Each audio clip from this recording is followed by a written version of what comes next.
ওসমান হাদি শহীদ হয়েছিল আজকে সরকার দৃশ্যমান কোনো অগ্রগতি আমাদের সামনে উপস্থাপন করে নাই।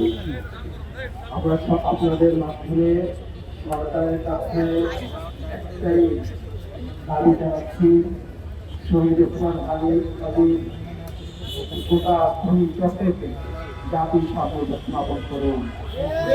একটা জিনিস আপনারা মনে রাখবেন, বাংলাদেশে জুলাই বিপ্লবের আগে যারা ক্ষমতাধর ছিলেন, যারা রাষ্ট্রকে নিজেদের মনে করতেন, তারা কিন্তু আজকে কেউ বাংলাদেশে নাই, তারা পালাতে বাধ্য হয়েছে।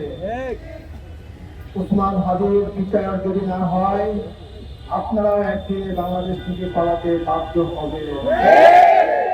এজেন্সির হয়ে, যে রাষ্ট্রের হয়ে আপনারা ওসমান হাদিকে হত্যা করেছেন, মনে রাখবেন ওসমান হাদি কোন এজেন্সি, কোন রাষ্ট্র, কোন তাদের কাছে কখনোই মাথা নত করে নাই।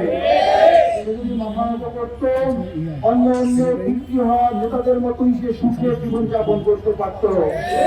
সে বাংলাদেশের 18 কোটি মানুষকে পথ দেখিয়েছে কিভাবে রাজপথে আন্দোলন করতে হয়, কিভাবে স্বাধীনতা সার্বভৌমত্ব টিকিয়ে রাখতে হয়। এজেন্সি রক্ত চুকে উপেক্ষা করে জনসাধারণের নেতা হয়ে উঠতে হয়। ওসমান হাদি এটা আমাদের সামনে প্রমাণ করে গেছেন। আপনারা দেখবেন জীবিত ওসমান হাদির চেয়ে শহীদ ওসমান হাদি অনেক শক্তিশালী হয়ে আমাদের মাঝে ঘুরে আসছে। বাংলাদেশের কোটি কোটি মানুষ ওসমান হাদির বিচারের অপেক্ষায় আছে।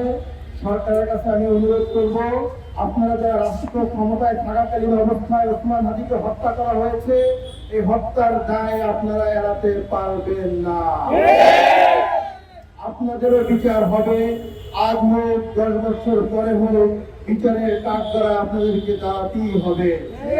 আপনারা যদি মনে করেন আর 2 মাস পরে রাষ্ট্র ক্ষমতা থেকে চলে যাবেন, বিদেশে চলে যাবেন, মনে রাখবেন এই দেশের জনতা আপনাদেরকে কাজ করে দাঁড় করাবি। তাই সরকারকে অনুরোধ করব, দ্রুত খুনিদেরকে আমাদের সামনে উপস্থাপন করুন। নির্বাচনের পরিবেশ যাতে যুক্ত না হয়, খুনির বিচার করুন। আপনারা ওসমান হাদিকে হত্যা করিয়েছেন, আবার আপনারা এটা ইস্যু করে নির্বাচন বানচাল করার চেষ্টা করতেছেন, তা আমরা কখনোই হতে দিব না। ওসমান হাদি বলেছিলেন ফেব্রুয়ারিতে দেশে নির্বাচন হতে হবে এবং সেই নির্বাচন করার জন্য সে প্রস্তুতি নিয়ে মাঠে নেমেছিল, কিন্তু তাকে হত্যা করে নির্বাচন বাধাগ্রস্ত করার চেষ্টা হচ্ছে।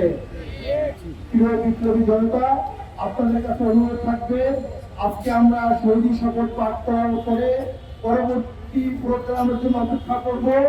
পরবর্তী প্রোগ্রাম থেকে খুনিদেরকে গ্রেফতার করা না পর্যন্ত রাজপথ ছেড়ে আমরা যাব না ইনশাআল্লাহ।